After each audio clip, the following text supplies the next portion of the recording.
ప్రజాపాలన పేరిట అధికారంలోకి వచ్చినటువంటి కాంగ్రెస్ పార్టీ అసలు కాంగ్రెస్ నాయకులకు సున్నం పెడతా ఉంది, నకిలీ నేతలకు మాత్రం బెల్లం పానకం తాపిస్తుందని చెప్పేసి కూడా బయట ఒక టాక్ కనిపిస్తూ ఉంది.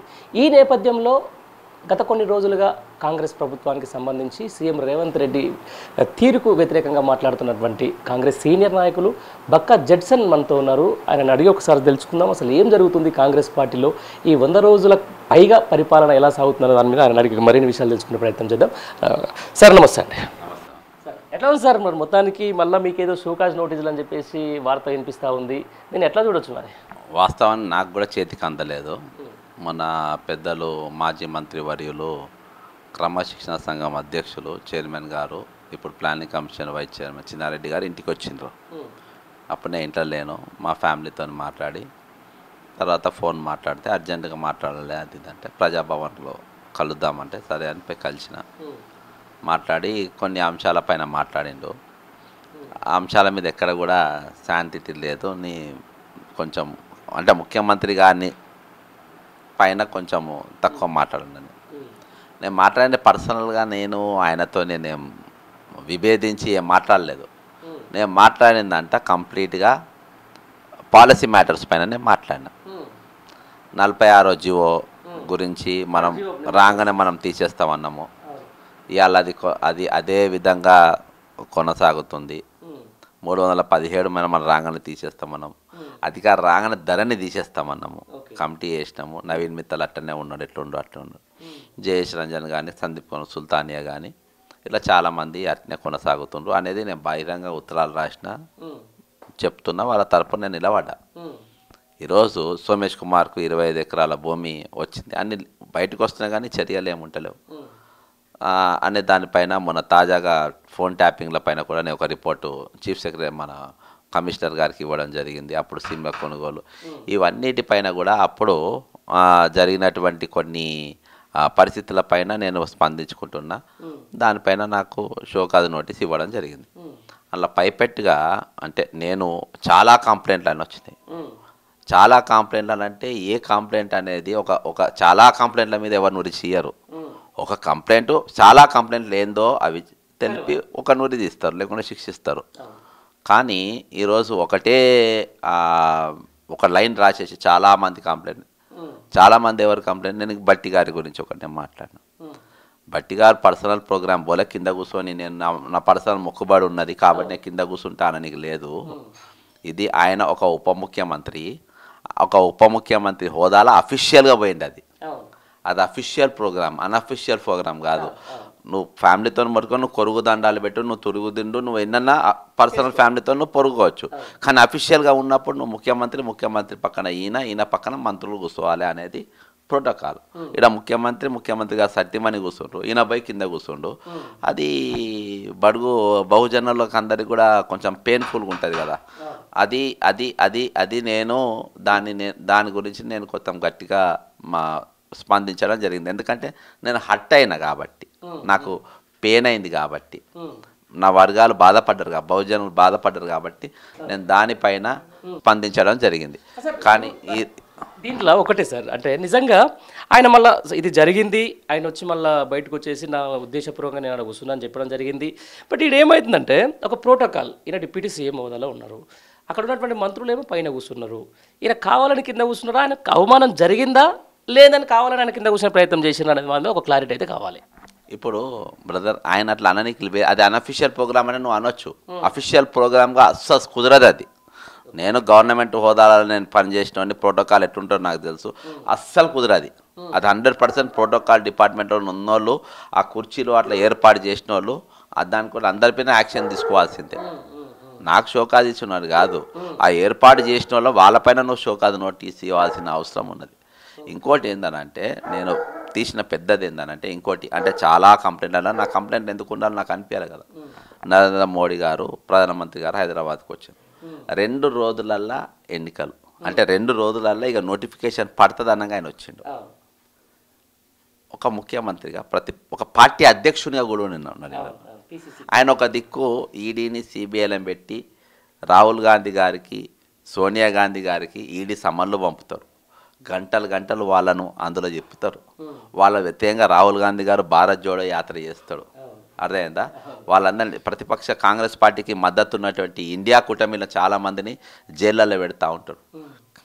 మీరు బడే బాయ్ అంటే ఎట్లయితావు నువ్వు? బడే బాయ్ నీ గుజరాత్ లెక్క భవిష్యత్తులో మీ సహకారం కూడా కావాలంటుండు కదా. నీ గుజరాత్ను డెవలప్ చేసినట్టు నేను అడిగిన నేను నీకు ఎట్లా బడే బాయ్ అవుతావు? ఆయనకు షో కాదు నోటీస్ ఇవ్వాలి, నాకు గాడి ఇవ్వాల్సింది. మోడీని ఎవరినైతే కాంగ్రెస్ పార్టీ అకౌంట్ సీజ్ చేసిన నరేంద్ర మోడీ, ఇవాళ రూపాయి లేకుండా కాంగ్రెస్ పార్టీ దగ్గర రూపాయి లేకుండా చేసిన నరేంద్ర మోడీ ఇలా కాంగ్రెస్ పార్టీని ఇబ్బంది పెడుతుండో, ఆర్గనైజేషన్ నడవకుండా చేస్తుండో, ఆయన వేగంగా రాహుల్ గాంధీ గారు భారత్ జోడో యాత్ర చేస్తుంటే ఆయనను బడే బాయ్ అని అంటే షోకాజ్ నోటీస్ నాకు ఇవ్వాలన్నా ఆయనకి ఇవ్వాలన్నా? అదే కదా నేను మాట్లాడింది, అదే నేను స్పందించింది. అయితే నేను దానిపైన నేను మాట్లాడమని చెప్పి ప్రజాపాలన పేరిట ఈరోజు ప్రభుత్వంలోకి వచ్చినటువంటి కాంగ్రెస్ పార్టీ రకరకాలుగా ఏ విధంగా చేస్తుందో ప్రజలకు, అలాగే రైతులకు, అలాగే రాష్ట్ర ప్రజలకు ఏ విధంగా పరిపాలన చేస్తుందో మనందరికీ తెలిసిందే. ఈ నేపథ్యంలోనే అసలు గత ప్రభుత్వం మీద, గత ప్రభుత్వానికి సంబంధించి పలుసార్లు మాట్లాడినటువంటి అసలు కాంగ్రెస్ నేతలు కూడా ఈరోజు కాంగ్రెస్ పార్టీ మీద దుమ్మెత్తి పోసే పరిస్థితి ఉంది. ఈ నేపథ్యంలో అలా మాట్లాడినందుకు ఈరోజు షోకాజ్ నోటీసులు కూడా అందుకోవాల్సిన పరిస్థితి దాకా వచ్చింది. ఈ నేపథ్యంలో నిన్ననే కాంగ్రెస్ పార్టీ నుంచి షోకాజ్ నోటీసులు అందుకున్నటువంటి బక్కా జడ్సన్ గారు మనతో ఉన్నారు. ఆయన అడిగి మరిన్ని విషయాలు తెలుసుకుందాం. మనం మాట్లాడే సమయంలోనే ఇప్పుడే ఆయనకు కాంగ్రెస్ పార్టీ నుంచి కూడా షోకాజ్ నోటీస్ సంబంధించినటువంటి ఒక లేఖ వచ్చింది. దీని మీద ఆయన ఏం మాట్లాడుతారో ఒకసారి అడిగే ప్రయత్నం చేద్దాం. సార్ నమస్తే. సార్ నమస్తే. ఇది షోకాజో కాదు తెలియదు, మొత్తానికి కదా స్పీడ్ పోస్ట్ అని ఇప్పుడే వచ్చింది. సరే మేము ముందే చెప్పుదాం దీనిది ఏమున్నదో, నాకు కూడా కంటెంట్స్ తెలియదు. అయితే నేను మీడియాలనే చూసిన, ఇవాళ కొన్ని పత్రికలలో కూడా వచ్చింది. ఇవాళ నేను మీడియాలో ఇంతకుముందే నిన్న రాత్రి చూసిన కొన్ని ఛానళ్ళకు అన్న ప్రెస్ రిలీజ్ చేసిండ్రు.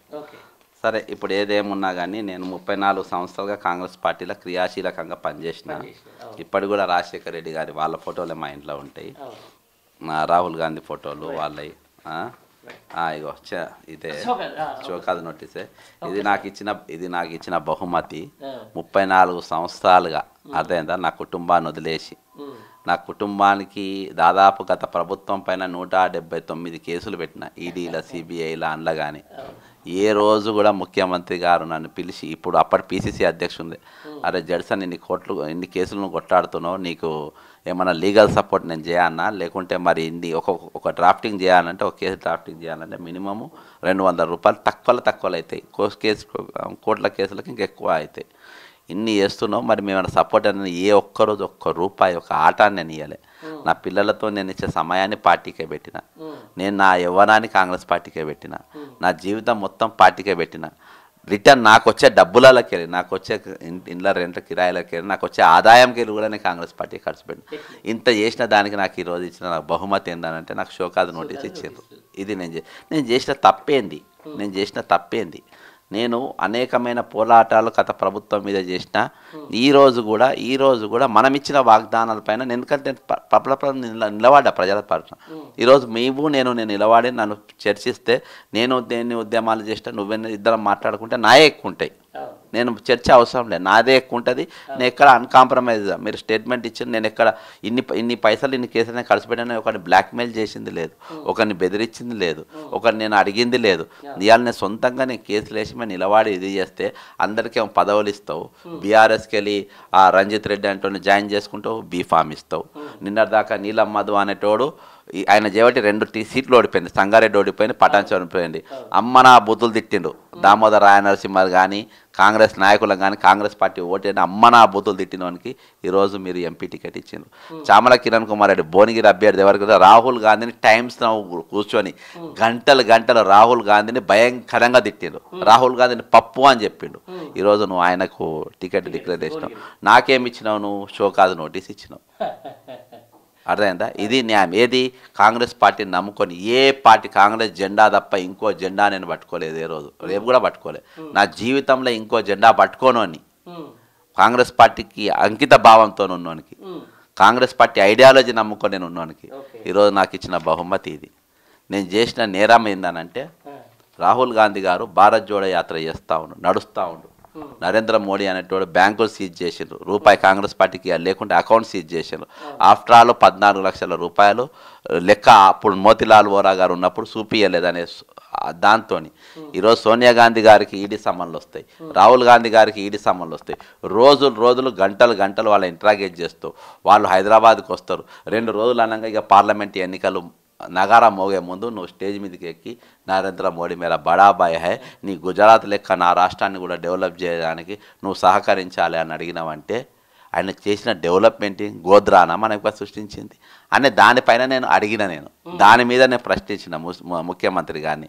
దానికి మించి నేను మాట్లాడింది లేదు. అర్థమైందా? నేను వ్యక్తిగతంగా నేను దూషించి లేదు. నువ్వు ఈడ కమిషన్లు తీసుకుని నువ్వు ఆడ కమిషన్ నేను అనలేదు. నేను పాలసీ పైన మాట్లాడినా. ఎన్నికలకు ముందు 46 జీవో పైన ప్రెసిడెన్షియల్ ఆర్డర్స్ మనం మార్పిచ్చి మా అందరూ మాట ఇచ్చింది. అక్కడ సీతకి ఇచ్చింది, కోమారెడ్డి వెంకరెడ్డి ఇచ్చిండ్రు, మీరు ఇచ్చిండ్రు, బట్టి విక్రమార్కి ఇచ్చిండ్రు.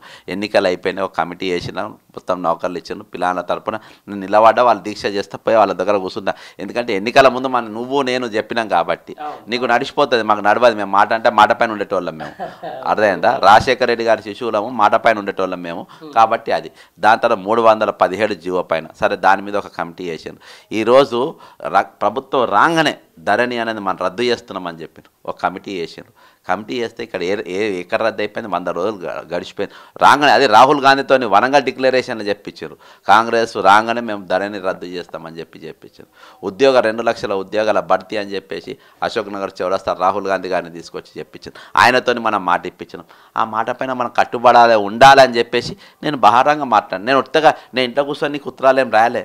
నేను ఈ బ్లాక్ మెయిల్ నాకు పోస్ట్, నేను నీకు ఏమైనా బయోడేటా ఇచ్చిందా నాకు పోస్ట్ ఇవ్వమని, లేకుంటే ఏదైనా మంత్రి దగ్గర పోయి నేను బయోడేటా ఇచ్చినా, నాకు ఏదైనా ఎమ్మెల్సీ టికెట్ ఇవ్వమని మిమ్మల్ని అడిగినా, మిమ్మల్ని నేను ఏం అడగలే కదా. నా బతుకు నేను బతుకున్నా, కొట్లాడి మీ పదవులతో నేను ఏమొద్దన్నా. అయినా కానీ నువ్వు నీ ఆత్మగౌరవంతో నువ్వు ఎట్లా బతుకుతావు, నీకు ఆత్మగౌరవం ఎందుకు అని అంటే ఆ విధంగా నా మీద బలప్రయోగం చేస్తే ఎట్లా చెప్పను. నువ్వు ఇవాళ ఒక ముఖ్యమంత్రివి, నీ దగ్గర ముందు వెనక కొన్ని 100 మంది సెక్యూరిటీ నీ దగ్గర ఉన్నారు. నేను ఏమి లేకుండా ఇంతమందితో నేను కొట్లాడినా, నా ప్రాణం నేను కాపాడుకుంటా, నా కుటుంబాన్ని నేను పోషించుకుంటా, నీతి నిజాయితీతోని ఎక్కడ యాచించకుండా. అర్థమైందా? ఈరోజు విలువ ఎవరికి ఉన్నది పార్టీలా? సంచార రాజకీయ నాయకులకు ఉన్నది. ఆయా పార్టీలకు వెళ్ళి తిరిగేటోళ్ళు రోజుకి ఒక్కొక్కరు. ఇప్పుడు నువ్వు కూడా ఒక పార్టీకి వెళ్ళి వచ్చినవని కాదు కదా, నువ్వు బీఆర్ఎస్, బీజేపీ, టీడీపీకి వెళ్ళి కాంగ్రెస్. నా చరిత్ర ఇది నువ్వు అంటావు, నీ చరిత్ర ఒకటే పార్టీ అనేది అని అంటావు. అంటే నేను కూడా 10 పార్టీలు, రేపు నన్ను షోకాజ్ ఇచ్చి నన్ను సస్పెండ్ చేసి ఏం చేసినా నేను కాంగ్రెస్ పార్టీ వాదిగానే నేను ఉంటా. నేను వేరే పార్టీగా ఉంది, ఎందుకంటే నేను ఐడియాలజీని నమ్ముకున్నాను. ఐడియాలజీ అంటే మీకు తెలియకపోవచ్చు, నాకు ఐడియాలజీ అంటే నిజంగా ఈ ఇప్పుడున్న ముఖ్యమంత్రికి అసలు కాంగ్రెస్ ఐడియాలజీ ఏమైనా కనిపిస్తుందా మీకు? ఆయనకు కాదు, ఇప్పుడు జాయిన్ అయిన వాళ్ళు కూడా ఎవరికి తెలియదు అన్న. బీజేపీ అంటే రైట్ వింగ్, కాంగ్రెస్ పార్టీ అనేది సెక్యులర్ పార్టీ. దాని భిన్న అసలు ఆపోజిట్, అది తూర్పు పాడమర. అసలు కండువా 2 నిమిషాల్లో మార్చుకుంటున్నారు అని అంటే నువ్వు ఐడియాలజీని మార్చుకుంటే మనిషి చచ్చిపోయినట్టు అన్నా. అర్థమైందా? నువ్వు అంత ఈజీగా నువ్వు జెండాలు మారుస్తావు. ఈ కాంగ్రెస్ పార్టీ అలా గెలవబోతుందని ఇళ్ళకి వచ్చిండ్రు చాలామంది. బీజేపీలకు లేకుంటే బీజేపీకి వస్తే బీజేపీ పోయేటోళ్ళు. కాబట్టి దీనికి వచ్చిందంటే 100% వాళ్ళు ఐడియాలజీ లేదు, ఏం లేదు. వాళ్ళకు కేవలము స్వప్రయోజనాల కోసము, పైసలు, డబ్బు, అధికారం, వీటి కోసమే కాంగ్రెస్ పార్టీకి వచ్చిన వాళ్ళంతా దానికోసం వచ్చింది, కానీ వేరే దేనికోసం రాలేదు ఈరోజు. అది నేను ప్రశ్నించిన, అది నేను అడిగిన. నా కార్యకర్తలను చంపేసి ఒరిజినల్ కాంగ్రెస్ కార్యకర్తలు మొత్తం చంపి ఈరోజు బయట వాళ్ళని తీసుకొచ్చి నువ్వు పెత్తనం చెప్పి చూపించినావు అన్న. నేను వరంగల్కి వరంగల్ వాస్తవని నువ్వు పరకా టికెట్ ఇచ్చినావు. ఇనుగల వెంకటరామరెడ్డి అంటోడు కొట్టుకొని ఉన్నాడు, ఆయనకు టికెట్ నువ్వు కట్ చేసినావు. రేవూరి ప్రకాష్ రెడ్డికి ఇచ్చినావు. జనగాం ఇచ్చినావు. కొమ్మూరి ప్రతాప్ రెడ్డి ఇచ్చినావు. పొన్నా లక్ష్మి అంటే కొట్టుకొని ఉన్నాడు, ఆయన పక్కన. ఈరోజు నికాసైన కాంగ్రెస్ వాళ్ళు ఎవరున్నారన్న వర్ధన పెట్టించినావు. మేము అక్కడికి నేను కానీ నమీన్ల సీన్ కానీ చాలామంది కొట్టుకున్నాం. మామూలుగా నువ్వు పక్కన పడేసి అక్కడికి వెళ్ళి తీసుకొని వచ్చి పెట్టినావు. ఎవరో రిటైర్డ్ అయిన ఆఫీసర్ని తీసుకొచ్చి పెట్టినావు. నువ్వు నికాస్గా కాంగ్రెస్ ఉన్న వాళ్ళకి ఎంతమందికి రాష్ట్రంలో టికెట్లు ఇచ్చినావు? నికాస్గా కాంగ్రెస్ ఉన్న వాళ్ళకి ఎంతమంది కార్పొరేషన్ చైర్మన్లు ఇచ్చినావు? ఈరోజు అన్ని చైర్మన్ 36 ఇస్తే ఒక ఎస్సీ, అది ఎస్సీ కార్పొరేషన్కు. బీసీలకు ఎన్ని ఇచ్చినావు? ఎవరికి? కులాల వారీగా ఇచ్చినావు. కులాల వారీగా వాళ్ళకు సంబంధించింది వారికి ఇచ్చినావు. కానీ నీవు విశాలంగా ఆలోచించి బహుజనులు కూడా వేరే ఇట్లలో కూడా అద్భుతాలు చేయగలుగుతారని అక్కడ వాళ్ళకు నువ్వు ఎక్కడిచ్చినావు? కాబట్టి నేను ఇవన్నిటిపైన నేను స్పందించిన. అంటే చాలా న్యూమరికల్ ఇందులో ఏం చేసి న్యూమరికల్ అన్న ఏముంది అన్న ఇందులో చెప్పు నా మీద ఉన్నది ఏమున్నది దీస్ యాక్టివిటీస్ ఇగో disciplinary action committee receive numerous complaints అంటే ఎట్లా అన్నట్టు ఎవరెవరు ఇచ్చిండ్రు రాయవా నువ్వు ఇంట్లో న్యూమరియస్ కంప్లైంట్స్ అని అంటే ఎవరెవరు ఇచ్చిండ్రు ఎక్కడెక్కడ ఇచ్చిండ్రు నువ్వు రాయవా నువ్వు ఈరోజు నువ్వు నిజంగా నేను ఎక్కడ క్రమశిక్షణ తప్పినానంటే నేను వ్యక్తిగతంగా నేను టార్గెట్ చేసి అన్న నువ్వు పీసీసీకి మెంబర్ నువ్వు పీసీసీ అధ్యక్షుని కాకముందు నేను ఏఐసీసీ సభ్యుని ఆల్ ఇండియా కాంగ్రెస్ కమిటీ సభ్యుని నేను జార్ఖండ్ తమిళనాడు కేరళ కర్ణాటక అనేక రాష్ట్రాలు బాంబే అన్ని రాష్ట్రాలు నేను ఇన్ఛార్జ్ చేసినాను నా ఇన్ఛార్జ్ కట్ చేసినావు నువ్వు నా ఏఐసీసీ మెంబర్ కట్ చేసినావు నేను పీసీసీ జనరల్ సెక్రటరీ ఉండే ఆ పోస్ట్ కూడా బీకినావు పీసీసీ మెంబర్ ఉండే అది కూడా బీకినావు నాకు ఏ పోస్ట్ అన్ని పోస్టులు కూడా బీకినావు అన్న అన్ని పోస్టులు కూడా బీకినా మీకు ఒకటి నేను వినిపిస్తా అన్ని పోస్టులు కూడా బీకినా నీకు నా మీద నా కసి తీరలే అయినా కానీ ఈరోజు ఇంత తిరిగినా కానీ నా ఆత్మగౌరవంతో బతుకుతుండు ఈయన ఏది దీంతో బతుకుతుండు సెల్ఫ్ రెస్పెక్ట్తో బతుకుతుండు ఈయనకు సెల్ఫ్ అట్లా కూడా బతకద్దానికి కసితోని ఇంకా అసలు నిన్ను ఎంత దొక్కినా పర్వాలేదన్నట్టు చందనంగా ఈరోజు నా మీద నువ్వు బలప్రయోగం చేస్తే ఎట్లా చెప్పన్నా నా మీద నీ బలము నీ తాకత్తు నీ శక్తి అంతా నువ్వు నా మీద చూపెడుతున్నావనంటే నీకు ఎందుకు అంత పగ అంత కసి ఎందుకు ఆత్మగౌరవంతో కూడా మేము బతుకుడు నీకు ఇష్టం లేదా నా పోస్ట్ అన్నీ కూడా బీకినావు అయిన తర్వాత మళ్ళీ ఏం చేసిండు అక్కడి వరకు ఆగలే నా పోస్ట్ అన్ని కూడా బీకకుండా మా సొంత ఊరికి వచ్చిండు మా కాన్స్టిట్యున్సీ వచ్చి నా మీద ఇంకో ఇది జడ్సన్ అనే కాంగ్రెస్ పార్టీలో యావరేజ్ లీడర్ జడ్సన్ అనే కాంగ్రెస్ పార్టీలో యావరేజ్ లీడర్ అన్ని పోస్టులు కూడా మీకు కూడా ఇంకా నీ కసి తీరక నా మీద యావరేజ్ లీడర్ మరి ఈయన మీద ఏ క్రమశిక్షణ ఉండాలి ఏ క్రమశిక్షణ ఉండాలి ఎన్నిసార్లు లూస్టాక్ మాట ఒక ముఖ్యమంత్రి హోదాగా నువ్వు మాట్లాడుతున్నావు ఎప్పుడన్నా నీ మీద ఎన్నిసార్లు క్రమశిక్షణ సంఘం నీ మీద ఎన్నిసార్లు చర్య తీసుకోవాలి ఎన్నిసార్లు నీ మీద యాక్షన్ తీసుకోవాలి హుజరాబాద్ ఎన్నికలకి వెళ్ళి మొదలుపెట్టి ఈటల రాజేందర్ గెలుపుకెళ్ళి మొదలుపెట్టి వాటిపైన ఎంక్వైరీలు జరుగుతాయి ఎన్ని ఈట్ల పైన అప్ టు మునుగోడు దాకా ఎన్నిటిపైన మీ మీద ఎంక్వైరీ జరగాలి ఈరోజు కూడా నేను లాస్ట్ మాట ఏంటంటే మోడీని నువ్వు గెలిచిన తర్వాత నాకు అనుమానం వస్తుంది నువ్వు బీజేపీ అభ్యర్థి ఏమైనా గెలిచే ప్రయత్నంలో ఈరోజు చేవెళ్ళ కానీ మల్కాజ్గిరి కానీ లేకుంటే చాలా అసెంబ్లీలు వీక్ చేయడానికి భువనగిరి కానీ ఈరోజు వాళ్ళు గెలవడానికి నువ్వు తోవేస్తున్నావా అని అనిపిస్తుందా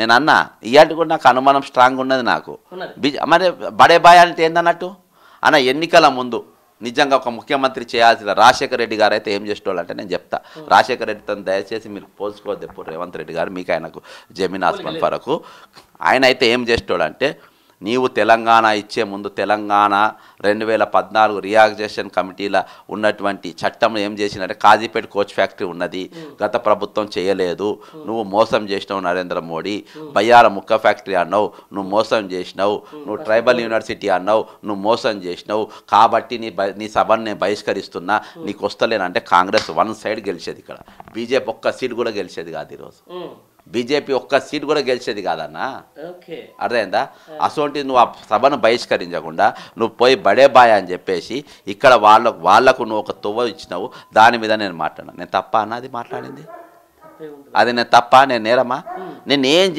ఏ అవినీతి నేను చేసినా ఎంతమందిని అధికారులను నేను బ్లాక్మెయిల్ చేసినా ఎన్నిసార్లు నీ దగ్గరకు వచ్చి నేను దేహి అని ఆడుకుని ఒకసారి చెప్పను ఇదే విషయంలో మీరు ఎలక్షన్ ముందు నుంచి కూడా గత ప్రభుత్వం మీద అసలు మామూలు కాదు అన్ని టీవీల ముందు కూడా చెప్పారు వాళ్ళకి సంబంధించిన దాంట్లో ఈరోజు వచ్చేవరకు ఏమైంది అంటే ఎక్కడో ఉన్న కాంగ్రెస్ని ఇంతవరకు తీసుకొని వచ్చేసిన ఈరోజు కాంగ్రెస్ పార్టీ అధికారంలోకి రావడానికి నేనే కారణం ఈరోజు రేపు పార్లమెంట్ ఎలక్షన్లో కూడా దగ్గర 14 నుంచి 16 సీట్లు గెలుస్తాం నేను గెలిపిస్తా అని చెప్పేసి అంటున్నాడు ఇప్పుడున్న ముఖ్యమంత్రి దీని మీద మీరేమంటారు అన్నా నేను వచ్చే వరకు నేను ఒక డాక్యుమెంట్ లోపల తీసుకొచ్చే వరకు మీరు చూపియండి ఇది కూడా ఇట్నే లైవ్లో నడిపండి నేను ఒక్క నిమిషం మీకు ఒకటి పట్టుకొస్తాను రైట్ అంటే మొత్తానికి ఏదైనా ఆధారాలతో పాటుగా మాట్లాడతా అని చెప్పేసి అంటున్నా ఉన్నారు దీనికి సంబంధించి ఇప్పుడే మనతో ఇంటర్వ్యూ జరుగుతున్నప్పుడే ఒక స్పీడ్ పోస్ట్ ఏదైతే కాంగ్రెస్ కమిటీ నుంచి కూడా వచ్చింది G. Sinnareddy, former minister, chairman DAC, showcase notice 27/3/24.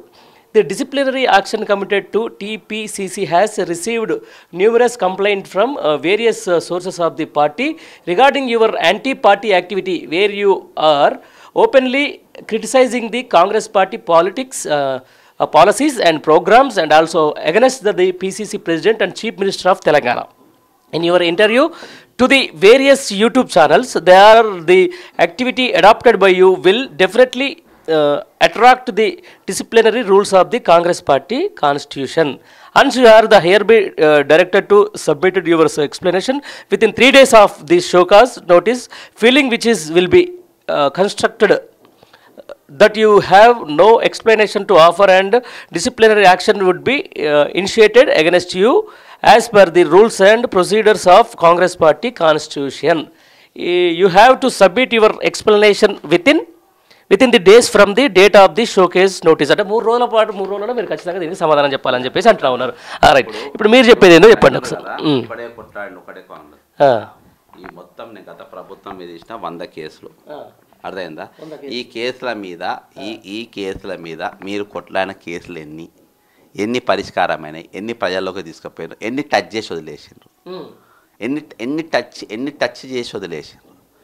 ఈరోజు మనము మేడిగడ్డ మునిగిందన్న మేడిగడ్డ కాళేశ్వరం ప్రాజెక్టు పీసీసీ అయినాక ఎన్నిసార్లు పోయినావు? రాహుల్ గాంధీ పోయిండు, రాహుల్ గాంధీ చేయబట్టి గెలిచిండు ఇక్కడ కాంగ్రెస్ పార్టీ. నేనే గెలిపించిన అంటుడు చెప్తాను రాహుల్ గాంధీతో ఓన్ అది చెప్పు. మరి ఎప్పుడు పోయినావు నువ్వు కాళేశ్వరం కాడికి? కాళేశ్వరం కూడా ఎప్పుడు పోయినావు చెప్పన్నా? కాళేశ్వరం దగ్గర నువ్వు ఎన్నిసార్లు పోయినావు చెప్పు. నమ్మకం చూసే ఓట్లు వేస్తారంటారు కదా. నేను అదే అన్నా, నువ్వు చేసిన ఉద్యమం ఏంది? Rahul Gandhi is the only person. Rahul Gandhi is the only person to went to Kaleshwaram.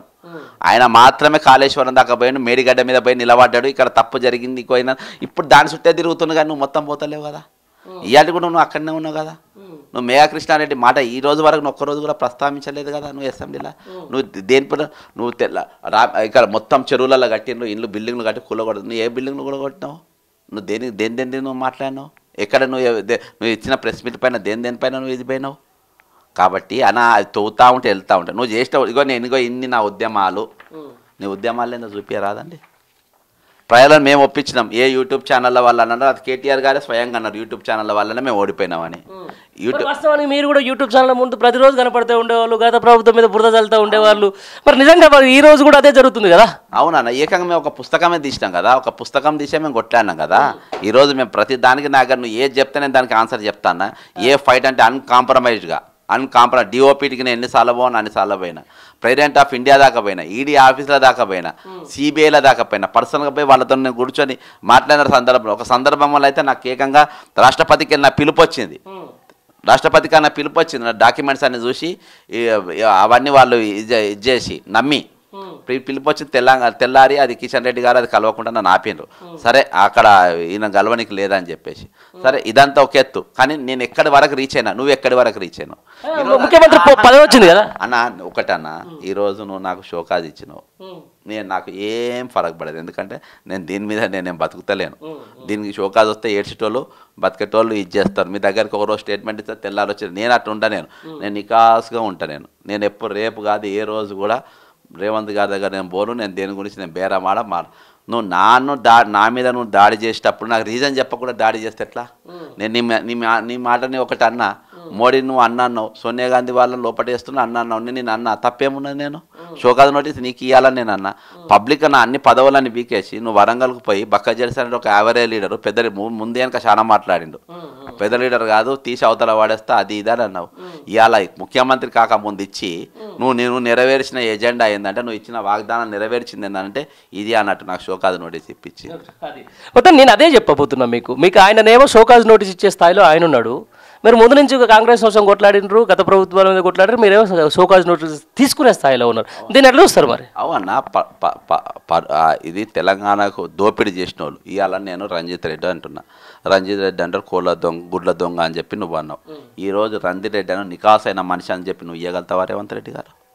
మరి ఇదే దానం నాయందర్ కూడా మొత్తం బీడీలు అమ్ముకునేటోళ్ళు. అదే నువ్వు ఇవ్వగలుగుతావా? ఈరోజు నువ్వు జాయిన్ చేసుకున్న నీలమ్మది చేయబట్టి 2 అభ్యర్థులు ఓడిపోయారు. సంగారెడ్డి పటాన్చెరు 100% నీలమ్మది ఓడగొట్టిండు. అర్థమైందా? అమ్మన పచ్చి బూతులు తిట్టిండు. ఈరోజు నువ్వు గుడ్ కండక్ట్ సర్టిఫికేట్ ఇవ్వబోతున్నావు ఆయనకు. రాహుల్ గాంధీని చామల కిరణ్ కుమార్ రెడ్డి అనేటోడు భయంకరంగా తిట్టిండు, టీవీలలో ముందు తీసుకొని చేర్చుకున్నావు. ఈరోజు ఎంపీ టికెట్ ఇచ్చినావు. అర్థమైందా? ఇచ్చినావా? మాకేమి ఇచ్చినావు నువ్వు? మాకు షోకాజ్ నోటీసా? ఆయనకు అహం ఏందంటే ఆయన ఎప్పుడు సంతోషపడితే పోయి ఆయన గడప దగ్గర నిలబడాలి బయట పట్టుకొని. ఆయనకు పేపర్ ఇవ్వాలి, ఆయన చుట్టూ 10 సార్లు తిరగాలి, ఆయన మనుషులు వీడు తిరుగుతలేడు, వీడు వస్తలేడు, వీడు అడుగుతలేడు, వీడు ఆత్మగౌరవం, వీడు సెల్ఫ్ రెస్పెక్ట్ అని బతుకుతుండు, వీనికెందుకు సెల్ఫ్ రెస్పెక్ట్? ఆ ఒక్క అక్కస్తోనే నాకు ఇవాళ ఇచ్చింది, కానీ వేరే తాళలేదు తోకలేదా నా శోకాదు నుండి తాళలేదు తోకలేదు. దీంతో పాటు మొన్న ఆదలాబాదలుగా నామినేషన్ పదవులు కొన్ని ఏదో 37, 36 ఇచ్చేసిండ్రు. దానికి ఎక్కడ జీవో లేదు, దానికి కొంతమంది పేర్లతో పాటు వచ్చేసినాయి. వాళ్ళందరూ ఎంక్వైరీ చేసినా కూడా అసలు ఈ జీవోలు రాలేదు, మాకు ఏదో గవర్నమెంట్ ఏదో రేపు పార్లమెంట్ ఎలక్షన్లు వస్తున్నాయి కాబట్టి ఇస్తున్నారు. దీన్ని ఎట్లా చూస్తారు మరి? 100% అన్న. వాళ్ళు ఇప్పుడు ఎలక్షన్స్ రాబోతున్నాయి, రేపు నోటిఫికేషన్ అని ఎలక్షన్ కమిషన్ 3 గంటలకు ప్రెస్ మీట్ అని ఇచ్చింది కదా, రేపు 3 గంటలకు ప్రెస్ మీట్ అని ఇచ్చింది. నువ్వు పొద్దుగాల 10 గంటలకు రిలీజ్ చేస్తేమో, 12 గంటలకు జీవో రిలీజ్ చేస్తేమో అది ఫేకా నిజమా? అది ఒరిజినలే అన్న. కాకపోతే వీళ్ళందరినీ పిచ్చోళ్ళని చేసింది అంతే, ఇక ఎవరు ఛార్జ్ తీసుకోకుండా. అర్థమైందా? ప్రభుత్వానికి 2 నెలలు వీళ్ళకి ఇచ్చే జీతాలు మిగిలినాయి, 2 నెలలు కార్ అలవెన్స్ మిగిలింది, 2 నెలలు అన్ని వాయిదాలు పడ్డాయి. ఈరోజు ఆ విధంగా అది ఇస్తేంది. ఇప్పుడు 3 గంటల తర్వాత నువ్వు ఎందుకు ఇవ్వాలి? ఇవ్వకుంటే ఆపితే అయిపో కదా. ఈరోజు ఇచ్చి వాళ్ళు సెలబ్రేట్ చేసుకోకుండా వాళ్ళ చైర్మనో తెలియదు, కాదో తెలియదు, ఏందో తెలియదు. అందులో మళ్ళీ సామాజిక న్యాయం ఎక్కడుందని వాళ్ళ పేర్లలో చదివితే అలా ఎంతమంది కాంగ్రెస్ పార్టీ నికాస్ అయిన కాంగ్రెస్ వాళ్ళు ఉన్నారు, ఎంతమంది ఉన్నారు. ఎస్సీ కార్పొరేషన్ ఒకటే ఎస్సీకి ఇచ్చారు, తక్కింది ఆ లిస్టులో ఎవరు లేరు, అలా వేరే ఎస్సీఏ లేరంట. ఇదే విషయంలో చూద్దామన్నా, ఈరోజు నిజంగా వాస్తవానికి కాంగ్రెస్ ప్రభుత్వం వచ్చిన తర్వాత అసలు కాంగ్రెస్ నేతలు, కొసరు కాంగ్రెస్ నేతలు, నకిలీ కాంగ్రెస్ నేతలు మీరు అంటారు కదా, దానికి సంబంధించి ఈరోజు మొత్తం కీలక పదవులన్నీ కూడా ఏది ఇప్పుడు మనం పారాషూట్లు అనేటోళ్ళు ఇప్పుడు హెలికాప్టర్లు అంటున్నాం, వాళ్ళ చేతిలోనే ఉంది. నిజంగా కాంగ్రెస్ ప్రభుత్వమే పాలిస్తుందా తెలంగాణ రాష్ట్రాన్ని? అన్న ఈరోజు చెప్తున్నా కదా, చిన్నారెడ్డి గారు సరే నాకు నోటీసు పంపిన మనిషి, చాలా పెద్ద మనిషి, ఆయన క్యాబినెట్ ఉండాల్సిన మనిషి, ఆయన గన్షాట్ గెలిచి ఆయన టికెట్ కోసేసినాను. ఆయన ఉంటే ఇవాళ ముఖ్యమంత్రి అభ్యర్థి ఎక్కడైతారో అని చెప్పి ఆయన కథం పట్టించారు. అర్థమైందా? జీవన్ రెడ్డి గారు పెద్ద మనిషి, రెవెన్యూ మంత్రి, అసొంటి స్థాయిలలో ఉండాలి. వాళ్ళు అసొంటి వాళ్ళు కొన్ని పదవులలో ఉంటే ఇవాళ నికాసైన కాంగ్రెస్ ఉన్నోళ్ళు 4-5 అన్న. సురేఖ గారు కూడా 3-4 పార్టీలో పోయేసి వచ్చిన నికాస్, దామోదర్ రాయనరసింహ ఒకడు, శ్రీధర్ బాబు ఒకడు, కోమారెడ్డి వెంకరెడ్డి ఒకడు, గంతే. ఇక పొన్న ప్రభాకర్, ఈ 4. తక్కిన వాళ్ళందరూ ఎవరున్నా ఒరిజినల్ కాంగ్రెస్ పార్టీ ఐడియాలజీని పట్టుకొని ఉన్నవాళ్ళు అందరినీ సోనియా గాంధీ, రాహుల్ గాంధీ ఇట్లా వచ్చిన వాళ్ళే కదా ఇవాళ మన పక్కన ఉన్నది. రేపు ఎవరు కానీ మా సొంటి వాళ్ళు, మా సొంటి వాళ్ళు 4 చాలని కాంగ్రెస్ పార్టీ కొని మీరు అంతా అవసరంలే. కాంగ్రెస్ పార్టీ రేపు మళ్ళీ 0కు మీరు తెచ్చినా, అర్థమైందా? దీన్ని 0కు మీరు తెచ్చినా, మీరు అన్ని వాగ్దానాలు తట్టినా, తిరిగి మేము కాంగ్రెస్ పార్టీని నమ్ముకొని మేము నిలబట్టగలిగేది మేము నా అసలు 4 నిలబడతాను, మీరు కాదు. మీ అసలు వస్తూ ఉంటారు, పోతూ ఉంటారు. దీంతో పాటు కొంత ఇప్పుడు ఏంటంటే కొత్తగా సోషల్ మీడియాలో బాగా వైరల్ అవుతూ ఉంది, ఎవరన్నా తెలంగాణ ఏకనాథ్ షిండే మీకు తెలిసి అలా ఇప్పుడు ఎవరైతే మోడీని రేపు ఎన్నికల తర్వాత తెలుస్తాయి కానీ ఏకనాథ్ షిండేలు ఎవరనేది. ఇప్పుడు ఏకనాథ్ షిండేలు అనేటోళ్ళు బీజేపీ అభ్యర్థులను గెలిపించే పని మీద ఎవరున్నారు, ఎక్కువ సీట్లు గెలిపించే పని మీద ఎవరున్నారు, ఇవాళ ఏమేమి అన్న ఇవాళ వరకు నేను ఏది చెప్పినా అవన్నీ జరుగుతూ వచ్చినాయి. ఇవాళ కూడా ప్రమాదం ఉన్నది కాబట్టి మేము ఇచ్చుకుంటూ వచ్చినాం. ఇవాళ నాకు బాధాకరమైన విషయం ఏంటంటే ఏఐసిసి అఖిల భారత కాంగ్రెస్ కమిటీ కూడా మేమేందో, మా క్యారెక్టర్ ఏందో, మా కమిట్మెంట్ ఏందో తెలుసు. కానీ నాకు దహాడే ఒక నోటీసు పంపుతూ ఉంటే ఏఐసిసి కూడా మౌనంగా ఉందనంటే, ఏఐసిసి దీని సాక్ష్యంగా ఉందనంటే దీనికి మీరు అర్థం చేసుకోవాలి. ఈరోజు నన్నేదో చేసిందని కాదు, ఈరోజు కాంగ్రెస్ పార్టీ నా సొంత కాంగ్రెస్ మీరు కామెంట్ చూడండి, వచ్చిన వేరే ఛానల్లో వచ్చిన ఇంటర్వ్యూలు చూడండి, ఎవరికి నష్టం ఎవరికి, మీకా నాకా? మీరు అనుకుంటున్నారు పెద్ద పని, నాకు అసలు ఏం ఫరక్ పడదు, నాకు ఏం ఫరక్ పడదు మీరు చేయడం. కానీ కాంగ్రెస్ పార్టీ అధిష్టానం కూడా కొన్ని కాంగ్రెస్ పార్టీని నమ్ముకున్న కార్యకర్తలను కాపాడుకునే ఏ విధంగా మనం కాపాడగలుగుతున్నాం, ఎంతమందికి మనం టికెట్లు ఇవ్వగలుగుతున్నాం, ఎంతమంది కార్పొరేషన్ చైర్మన్గా అవుతున్నారు, వీళ్ళంతా పార్టీకి వచ్చిన వాళ్ళ కాదా? నీ పార్టీ నువ్వే బొంద పెట్టుకుంటా అంటే ఎట్లా చెప్పు? దాంతోపాటు గత ప్రభుత్వం మీద అయ్యో ఇది మొత్తము కుటుంబ పాలన అయిపోయింది, లేకపోతే మొత్తము అప్పుల తెలంగాణ అయిపోయింది అని చెప్పేసి మీరే పదే మాట్లాడారు. ఇప్పుడు ఏమవుతుంది మరి? ఇప్పుడు కూడా దగ్గర రోజుకు 116 కోట్ల లెక్కన చూసుకుంటే దాదాపు 18,000 కోట్ల రూపాయల అప్పు జరిగింది. మరి దీన్ని ఎట్లా చూస్తారు? ఈరోజు నేను అదే కదా నేను మాట్లాడింది. ఇవాళకి ఫైనాన్స్ సెక్రటరీకి అదే రామకృష్ణ ఉన్నాడు, అదే ఆయననే మారోలే, ఒక పేరు మర్చిపోయాను నేను, అదే రామకృష్ణ ఉన్నాడు. వీళ్ళందరూ ఎవరు సంతకాలు పెడితే ఎవరు బిల్లులు పాస్ అవుతున్నాయి అనేది ముందు నేను అన్ని బయటికి చెప్తా దాన్ని. అయితే ఈరోజు మారింది ఏం లేదు అక్కడ. అధికారులు నేను అదే అంటున్నా, ఏ మార్పు కోసం మనకు ఓట్లు వేసిందో జనాలు, ఆ మార్పు దిశగా మనం ప్రయాణం చేస్తున్నామా లేదా? అది మన ప్రజల స్పష్టంగా చూపెడుతున్నామా లేదా అనేది నేను దాని గురించి మేము మాట్లాడినాం. కానీ వీళ్ళు ఈరోజు మీరు ఇచ్చిన టికెట్లు కానీ మాట్లాడ నీట్గా కనబడుతూనే ఉన్నాయి అక్కడ. కుటుంబాలకే ఎంతమంది ఖాళీ లేకుండా. ఉదయపూర్ డిక్లరేషన్ ఏంది? ఇప్పుడు ఒక్కొక్క దానికి ఒక్కొక్క ఇంట్లో 3 కుటుంబాలు అవుతా ఉన్నాయి. మళ్ళీ ఇది కుటుంబ పాలన కదా అనా? న్యాచురల్గా జరిగేది అదే కదా. ఈరోజు చాలా ఇట్లల్లా మీరు కొంతమంది పిఎస్లు కొంతమంది మందుల దగ్గర ఫైళ్ళు ప్రైవేట్ కాలాలు తీసుకొని ఫైళ్ళు ఇంటికే తీసుకుపోతారు. అప్పుడే ఇంటికి మన నరేంద్ర అని నరేంద్ర అని సీతక్క దగ్గర పిఎస్ ఉంటాడు. బాధాత ప్రైవేట్ కార్లు ఫైళ్ళు ఇంటికి తీసుకుపోతాడు. ఒకటేసారి ఆమెకు ఫైళ్ళు చూడడానికి మెలకుండా చేసి చాలా ఫైళ్ళు అయ్యేదాకా చూసి ఈరోజు ఆమెతోని ఒకటేసారి ఇమీడియట్గా స్పీడ్గా సంతకం పెట్టి అందులో కొన్ని ఫైళ్ళు పెట్టేస్తున్నారు. ఈరోజు అట్లా చాలా చాలా జరుగుతూ ఉన్నాయి. ఇది మినిస్ట్రీల పైన పట్టు లేకుండా కానీ, అధికారం పట్టు లేకుండా కానీ, రివ్యూ మీటింగ్లో కానీ మనం 2 లక్షల పోస్టులు ఇస్తామని చెప్పినాం. ఈరోజు దాని మీద రాహుల్ గాంధీతో మనం చెప్పించినాం. ఈరోజు దాటిపైన ఏ రోజు ఖాళీల పైన రివ్యూ మీటింగ్లు పెట్టినరా మీరు? ఏ డిపార్ట్మెంట్ వైజ్గా నీ దగ్గర ఖాళీలు ఉన్నాయి, నీ దగ్గర ఎన్ని ఖాళీ ఉన్నాయి, నీ దగ్గర ఎన్ని ఖాళీ ఉన్నాయి తీసినామా? ఈరోజు తెలంగాణ ప్రభుత్వానికి బయటికి వెళ్ళి రావాల్సిన పైసల గురించి మెయిన్గా అడ్వర్టైజింగ్ పాలసీ చేయబట్టి తెలంగాణ ప్రభుత్వానికి అంటే ముఖ్యంగా జిహెచ్ఎంసీకి దాదాపు నిన్ననే ఇచ్చింది నేను, దాదాపు రోజుకు 2 కోట్ల రూపాయల నష్టం జరుగుతూ ఉంది. 2 కోట్ల రూపాయల నష్టం. దీనిపైన నువ్వు రివ్యూ మీటింగ్ పెట్టినావా? ఇది అందరికి ఇద్దాం, చిన్నోళ్ళు అందరికి ఇద్దాం అనే పని మీద నువ్వు ఏమైనా పని చేసినావా? అప్పుడంటే ఇద్దరికే ఇచ్చినామని మనమే అన్నాం, 2 యాడ్స్కి ఇచ్చారు. మరి ఈరోజు అందరికి మనం ఇవ్వగలుగుతున్నామా? మనం అన్నీ ఇప్పుడు మనము మునుపు చేసినయే మనం కంటిన్యూ చేస్తే దానికి తలతోక ఉండదు. ఈరోజు జీవోలు అనేది పేదోళ్ళం బతికేని కిందలో కానీ గొప్పలం బతికేని ప్రభుత్వ జీవోలు ఉండద్దు. ఈరోజు మన జీవోలు అన్నీ కూడా గొప్పలం బతికించేటట్టుగానే ఉంటే ఎందుకు ఇక మనం మారిపోయింది. మార్పు అనేది డైలాగుల కోసం కాదు, డైలాగుల కోసం పాటలు పాడించు రీళ్లు కట్టించుకుని కాదు. ఈరోజు వాస్తవికం అనేది చర్చకు జరగాల్సిన అవసరం ఉన్నది. నన్ను ఇలా సీనియర్ నాయకులే చెప్పిండు, జడ్సన్ నువ్వు ఒక్కను ఉన్నావు. ఒక ఎంపీ, పెద్ద ఎంపీ, సీనియర్ ఎంపీ చెప్పాను, ఒక మంత్రి చెప్పాను, నిన్ను కూడా పక్క జరిపితే ఎవరు మాట్లాడేటోడు ఉండడు జడ్సన్, నువ్వు ఉండాలి, నువ్వు అట్లా చేయొద్దని చెప్పి ఖుద్దు చెప్పాను. చాలా పెద్ద అంటే వాళ్ళ పేర్లు రివీల్ చేస్తారు బాగాలేదు కానీ చెప్పిన వాళ్ళు ప్రయత్నం చేసిండ్రు షోకాది కూడా రాకుంటుండడానికి.